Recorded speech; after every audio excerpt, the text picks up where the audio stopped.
Una vez más, oí el cantar de los gallos a las 5 de la mañana. Mi hermana Laura, segunda hija, me había quitado la cobija, pues compartía una cama de 1 metro por 2 con ella. En el lugar donde vivíamos hacía un frío abrumador y solo contábamos con 2 cobijas para toda la familia. Sofía, mi hermana menor, aún dormía en el medio de la cama de mis padres.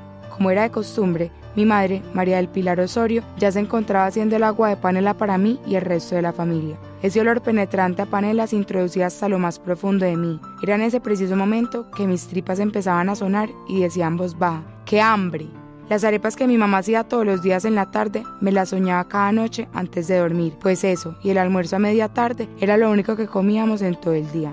Mi padre, Lázaro Domínguez, trabajaba como jornalero en una finca que quedaba 1 hora caminando del lugar donde residíamos. El dueño de esta era uno de los hombres más respetados del pueblo. No sé cuál era su profesión, pero a los 7 años de edad lo único que podía pensar era en el que siempre tenía la barriga llena, plata para comprar muchos juguetes y pagar el mejor colegio de la ciudad para sus hijos. Por nuestra parte, a mi padre a duras penas le alcanzaba para comprar lo esencial para vivir. Lo más importante para mí, María, era el estudio, pues yo siempre quise ser una persona que quería alcanzar el sueño de sacar a mi familia adelante. Mi padre siempre me apoyó en esa decisión y le pidió el favor a su patrón de que me dejara trabajar los fines de semana con él para pagarme la escuela. Me tocaba caminar 1 hora y media todos los días para ir al instituto, pues ya no era fácil para mi papá llevarme en su bicicleta.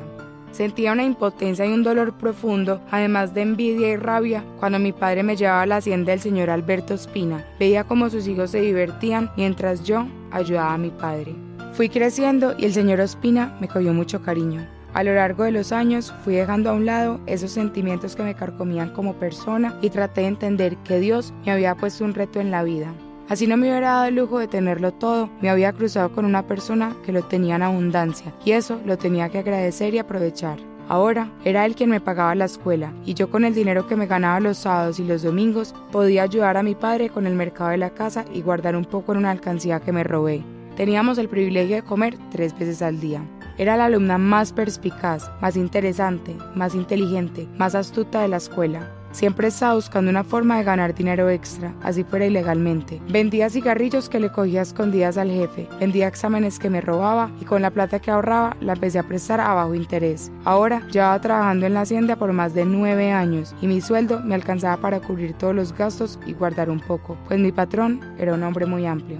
Terminé la escuela y me dediqué tiempo completo a mi trabajo. Mi padre aún era jornalero, no sabía hacer nada más y había pasado toda su vida dedicado a labrar la tierra. Al pasar del tiempo, no pude volver a trabajar, así que yo era la cabeza del hogar. Mi responsabilidad era pagarle la escuela a mis hermanas y sostener la casita que mi abuelo nos había heredado. Me había vuelto bastante curiosa y metida. Siempre trataba de ver lo que mi patrón hacía y oía sus conversaciones a escondidas. Ahora, él residía allí, en esa hacienda. No pasó mucho tiempo para darme cuenta en los enredos que mi jefe estaba metido. Para un buen entendedor, pocas palabras, y ahí estaba yo. Pasé de ser la ayudante de mi padre a ser la ama de llaves de la finca. Este hombre siempre me vio muy interesada en los negocios que él hacía y veía que trataba de entender qué sucedía. Me había vuelto amiga de sus socios y cada vez me interesaba aún más por el trabajo que realizaban, el narcotráfico. Yo siempre fui sumamente buena con los números y pasé de ser su ama de llaves a ser su contadora y mano derecha en poco tiempo. Mi sueldo mejoró muchísimo y pude comprar una casa cerca de la ciudad para mis padres y meter a mis hermanitas a un mejor colegio. Ahora la calidad de vida de mi familia estaba dando un giro de 180 grados. Mi ambición era cada vez más grande y quería llegar a tener todo lo que mi jefe tenía o hasta más. Empecé desde abajo, pero cada día mis ganas de ser socia de don Alberto crecían.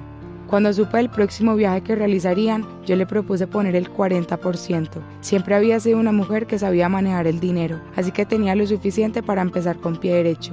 Mi jefe no quería hacer negocios conmigo porque sabía que yo iba a entrar muy fuerte al negocio y podría llegar a torcerme, pero logré convencerlo luego de firmar varios documentos llegando a un acuerdo de lealtad. Si me torcía, mi familia se moría.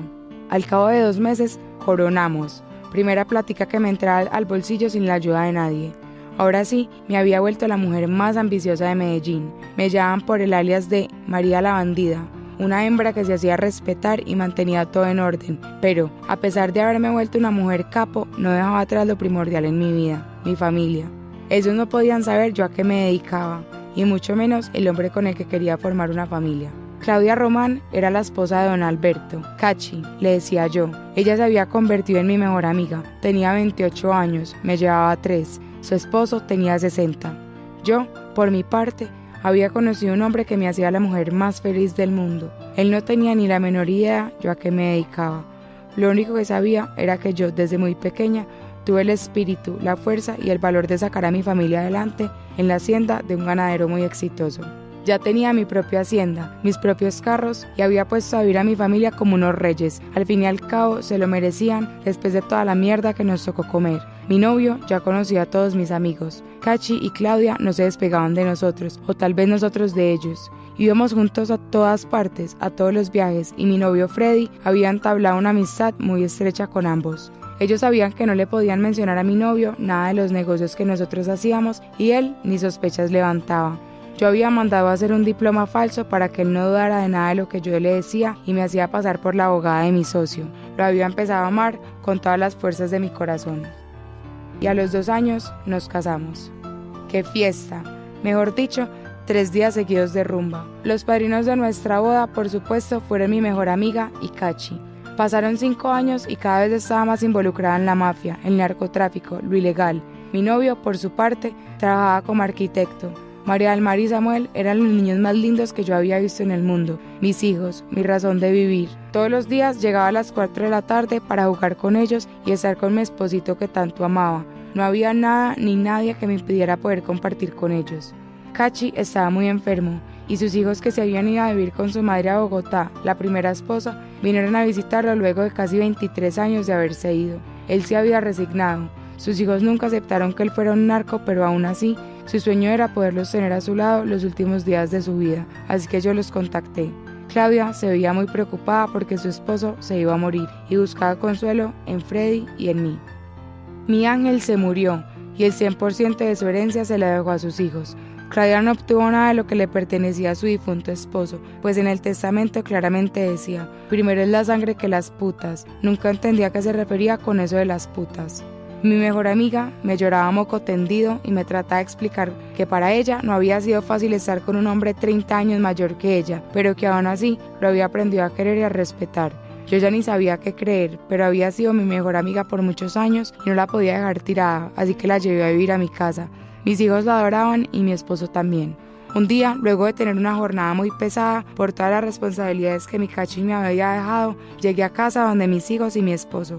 Claudia había salido de viaje a Bogotá a visitar a su madre, que nunca le oí mencionar. En fin, llegaba ese mismo día de viaje y opté por organizar una comida para los 5. Llamé a la mesa y fue en ese momento cuando empecé a sentir que las ventanas de mi casa se estaban quebrando. ¡Nadie se mueva! ¡Quieta! ¡Manos en la cabeza! Mi esposo no entendía nada, mis hijos lloraban, Claudia no sabía qué hacer. Me sacaron con las manos esposadas, escoltada por 5 policías, agentes de la DEA y el coronel de la policía. Mi último recuerdo, mirando por la ventana de la camioneta en la que me llevaban a la fiscalía, era mi esposo abrazando a los niños y Claudia mirándome haciendo cara de ¿qué hago? Me extraditaron para una cárcel de máxima seguridad en Estados Unidos y me dieron cadena perpetua. Las primeras 2 semanas no fueron tan duras, pues por lo menos tenía la oportunidad de hablar con mis hijos, mis papás y mi esposo. Yo había puesto varias propiedades a nombre de mis hermanas por si esto ocurría y les había dado la plata suficiente en una caleta en su casa para que pagaran sus estudios y no les faltara nada, ni a ellas ni a mis papás. La tercera semana todo cambió. Mi esposo no contestaba mis llamadas y no había rastros de Claudia. Fue en ese momento que un remolino de ideas y de sospechas inundaron mi cabeza. Estaba a punto de enloquecerme de tanto pensar qué estaba pasando y por qué. Hablé con mis padres y ellos ya sabían que Claudia, Freddy y los niños se habían escapado con mi dinero para otro país. Ahora entendía por qué mi Cachi había dicho que Claudia era una puta y se quedó cortico.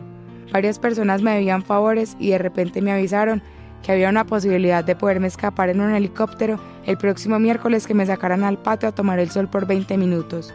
Llegó ese día y no pude dormir en toda la semana, planeando ansiosamente la venganza para Claudia y Freddy. Se merecían sufrir por arrebatarme de mi vida a mis hijos, mi sangre. Llegó el guardia a mi celda a ponerme las esposas en las manos y los pies. Nunca había sentido tantas ganas de vomitar en la vida, estaba demasiado nerviosa. El tiempo se empezó a volver más y más lento, sentía como si llevara 2 horas afuera. El sol empezó a quemarme, me dolían las pupilas y 3 gotas de sudor me corrían por la sien. Empecé a pensar que cada vez faltaba menos para tener a ese par delante de mí. Empecé a entender por qué Claudia había hecho ese viaje tan raro a Bogotá. Empecé a entender por qué mi esposo ya no era el mismo en la cama y prefería ver televisión. Pensé que era solo la monotonía lo que lo tenía aburrido.